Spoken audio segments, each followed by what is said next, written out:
What can you do with eggs, and what can eggs do for you?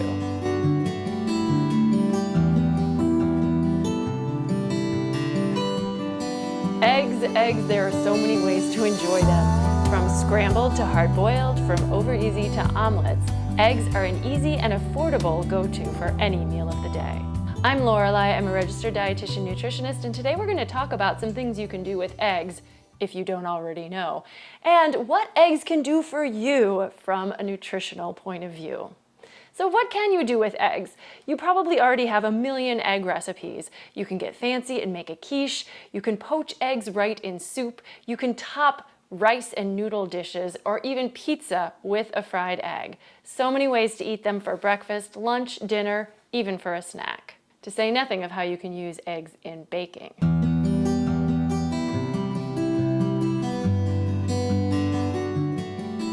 If you dislike the taste or texture of eggs or prefer not to eat them for animal rights reasons, you do you. But from a nutritional standpoint, eggs are an excellent way to get protein into your diet, as well as some other essential nutrients. Vitamin D. No, you can't meet your full daily need of vitamin D from eggs alone, but vitamin D isn't found in very many foods, so getting a little bit from eggs can really help.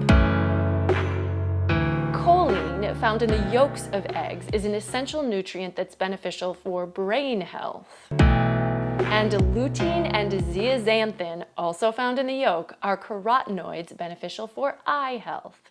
A quick conversation about cholesterol. Back in the 1960s and 1970s, nutritional guidance recommended limiting cholesterol intake to less than 300 milligrams per day and recommended no more than 3 eggs per week because of their high cholesterol content. I definitely heard this messaging throughout the 80s and 90s, so if your whole life you've been led to believe that you should be careful about eating eggs or that you should only eat the egg whites to avoid getting high cholesterol, it's no surprise.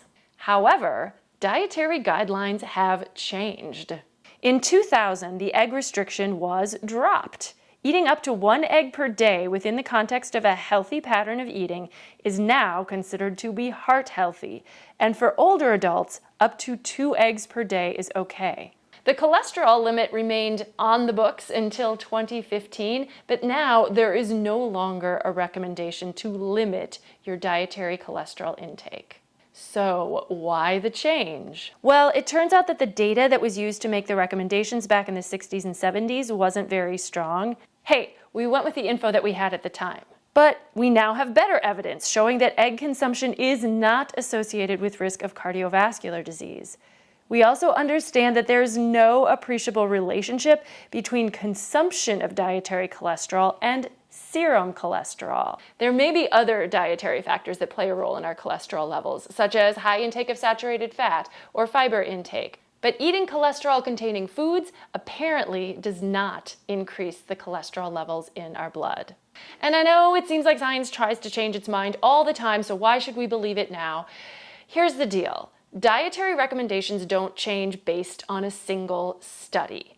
I know that the media would like you to believe that if some study comes out with a catchy, flashy, newsworthy headline, you should change everything. But that really isn't what we do with dietary recommendations.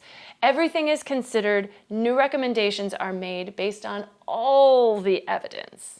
Overall, basic recommendations still remain. We should have balance and variety in our diets. We're not going to get everything we need from one food, nor is there any one food that needs to be eliminated completely.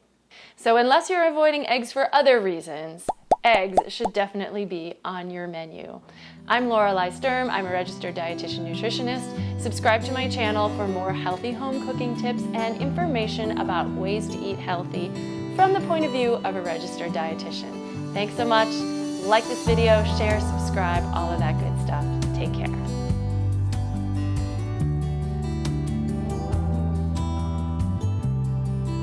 I know the price of eggs went up recently for a while, but generally they are a very affordable source of protein.